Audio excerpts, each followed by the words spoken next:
From the love lab. അപ്പൊ ഞാൻ ഇന്ന് നിങ്ങളുടെ മുന്നിലേക്ക് വന്നിരിക്കുന്നത് നല്ലൊരു സൂപ്പർ റിസൾട്ട് തരുന്ന ഒരു എഫക്റ്റീവ് ആയിട്ടുള്ള ഒരു ഹെയർ ഓയിലിനെ പറ്റി സംസാരിക്കാൻ വേണ്ടിയിട്ടാണ്. എനിക്ക് നല്ല രീതിക്ക് എഫക്ട് തന്ന ഒരു ഹെയർ ഓയിലാണ് ഇത്. നമുക്ക് കുറച്ച് ഇൻഗ്രീഡിയൻസ് വെച്ചിട്ട് മാത്രം നമുക്ക് വീട്ടിൽ യൂസ് ചെയ്യാം. അതേപോലെ തന്നെ കാച്ചി എണ്ണ യൂസ് ചെയ്യാൻ ഇഷ്ടമില്ലാത്ത ആൾക്കാർക്ക്, അതിന്റെ സ്മെല്ല് തലയിൽ നിൽക്കാൻ ഇഷ്ടമില്ലാത്ത ആൾക്കാർക്കും പറ്റിയ ഒരു എണ്ണയാണിത്. നമ്മളിത് ഹീറ്റ് ചെയ്യുകയോ ഒന്നും ചെയ്യുന്നില്ല, ജസ്റ്റ് നമ്മൾ ഓയിൽ ഇൻഫ്യൂസ് ചെയ്തെടുത്തിട്ടാണ് നമ്മളിത് യൂസ് ചെയ്യുന്നത്. നമുക്ക് ആദ്യമായി വേണ്ടത് ഇതുപോലത്തെ ഒരു ഗ്ലാസ് ബോട്ടിലാണ്. ഇത് നമ്മൾ നല്ലോണം സ്റ്റെറിലൈസ് ചെയ്തിട്ട് വേണം ഇതിനകത്ത് ഓയിൽ ഒഴിക്കാനായിട്ട്. സോ അതിന് വേണ്ടിയിട്ട് ഞാൻ നല്ല തിളച്ച വെള്ളം ഇതിനകത്ത് ഒഴിച്ച് ഫില്ല് ചെയ്ത് ഒരു നൈറ്റ് ഫുള്ള് വെച്ചതിന് ശേഷം ഇന്ന് രാവിലെ അത് ഞാൻ എടുത്ത് കളഞ്ഞ് നല്ലോണം ഡ്രൈ ചെയ്തെടുത്ത് കുപ്പിയാണ്. സോ ഇതിനകത്ത് ഒട്ടും വെള്ളം ഉണ്ടാവത്തില്ല എന്ന് ഉറപ്പ് വരുത്തിയതിനു ശേഷം മാത്രം യൂസ് ചെയ്യാൻ തുടങ്ങാം. ഓക്കെ, സോ നമുക്ക് ഓയിൽ മേക്ക് ചെയ്യാൻ പോവാം. നമ്മുടെ മെയിൻ ഇൻഗ്രീഡിയന്റ് ആണ് റോസ്മേരി. ഇതിനകത്ത് നമ്മൾ റോസ്മേരി നല്ലോണം കഴുകിയിട്ടത് ഡ്രൈ ചെയ്തെടുക്കണം. പിന്നെ കറിവേപ്പില, അങ്ങനത്തെ കുറച്ച് ഇലകളാണ് ഇതിനകത്തുള്ളത്. ഇത് നമുക്ക് വരുന്നത് മുരിങ്ങയില. ഇത് നമ്മൾ നല്ലോണം വാഷ് ചെയ്തിട്ട് ഡ്രൈ ആക്കി എടുക്കണം. ഇത് നമുക്ക് ഡ്രൈഡ് ആയിട്ടുള്ള ഹിബിസ്കസ്, ചെമ്പരത്തിന്റെ പൂവിന്റെ ഇതളുകളാണ്. നമുക്ക് ഇവിടെ ഫ്രഷ് ഫ്ലവർ അവൈലബിൾ അല്ല, സോ നമ്മളിത് ഡ്രൈഡ് എടുത്തു. പിന്നെ നമുക്ക് ഒരു ചെറിയ പീസ് ഒരു പട്ട വേണം. പിന്നെ കുറച്ച് ഗ്രാമ്പു, കുറച്ച് കരിഞ്ജീരകം, കുറച്ച് ഉലുവ. ഇത് നമ്മൾ ഫ്ലാക്സ് സീഡ് ഒന്ന് ജസ്റ്റ് മിക്സിയിൽ ഒന്ന് കറക്കിയെടുത്തതാണ്. ഒരുപാട് പൊടിയാക്കരുത്. പൊടിയാക്കി കഴിഞ്ഞിട്ടുണ്ടെങ്കിൽ എണ്ണയുടെ താഴെ നമുക്കിത് മട്ടായിട്ട് കിടക്കും. പിന്നെ നമുക്ക് വേണ്ട കോക്കനട്ട് ഓയിൽ, പിന്നെ ജസ്റ്റ് ഞാനിവിടെ ഒരു ആൽമണ്ട് ഓയിൽ കൂടെ എടുക്കുന്നുണ്ട്. സോ ഇത്രയും ഇൻഗ്രീഡിയൻസ് ആണ് നമുക്ക് ഹെയർ ഓയിൽ ഉണ്ടാക്കാനായിട്ട് ആവശ്യമുള്ളത്. നമുക്കപ്പം ഇനി ഈ ഐറ്റംസ് എല്ലാം കൂടി ഈ നമ്മുടെ സ്റ്റെറിലൈസ് ചെയ്ത ബോട്ടിലേക്ക് ആഡ് ചെയ്യാം. സോ ഫസ്റ്റ് ഞാനിവിടെ കരിഞ്ജീരകമാണ് ഇടുന്നത്.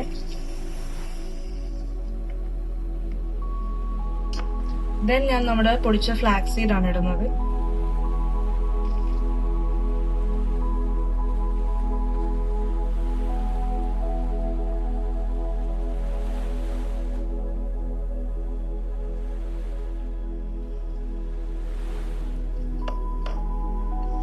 നെക്സ്റ്റ് നമുക്ക് ഉലുവ ഇടാം.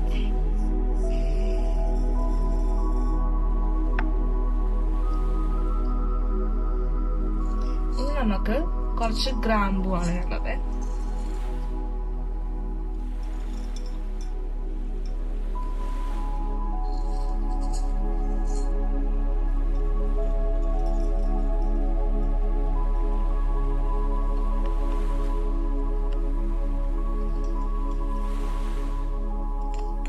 ഞാൻ ഇത്രയും പോലും എടുക്കുന്നില്ല, ഇതിന്റെ ചെറിയൊരു പീസ് മാത്രം എടുക്കുന്നുള്ളേ. ഇത് നമുക്കിങ്ങനെ പൊടിച്ചിട്ട് വേണമെങ്കിൽ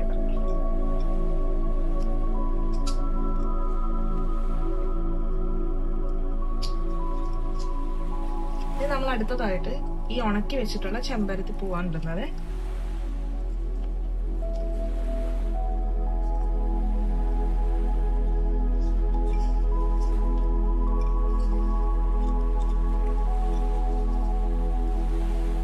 ഇത് നമുക്ക് അടുത്തത് ഈ മുരിങ്ങയില ഇട്ട് കൊടുക്കാവേ.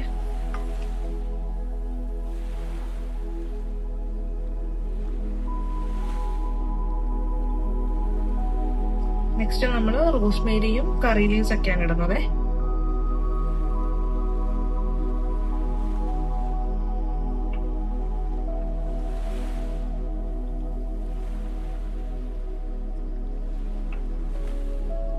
നെക്സ്റ്റ് നമ്മൾ ആൽമണ്ട് ഓയിലാണ് ഒഴിക്കാൻ വേണ്ടി പോകുന്നത്.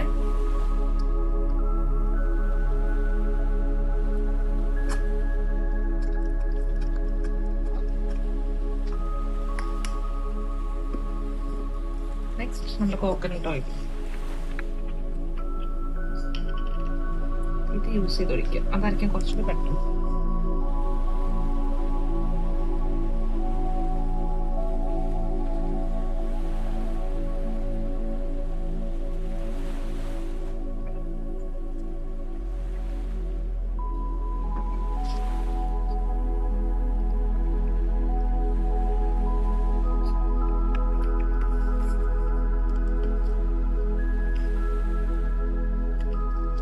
നമുക്കിനി ക്ലോസ് ചെയ്ത് വെക്കാവേ.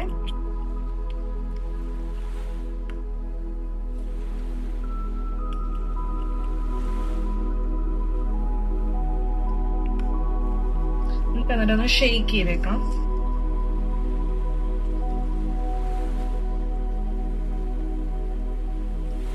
നമുക്കിത് നല്ലപോലെ ഷെയ്ക്ക് ചെയ്ത് കൊടുക്കാം. ഒരു 2-3 ഡേയ്സ് കൂടുമ്പോൾ ഇതിടക്ക് ഇങ്ങനെ ഷെയ്ക്ക് ചെയ്ത് കൊടുക്കുക. ഇത് നമുക്ക് എന്നിട്ട് ഒരു 1 മന്ത് ശേഷമൊക്കെ നമുക്ക് യൂസ് ചെയ്ത് തുടങ്ങാവുന്നതാണ് കേട്ടോ. സോ അത്രേ ഉള്ളൂ. ബൈ.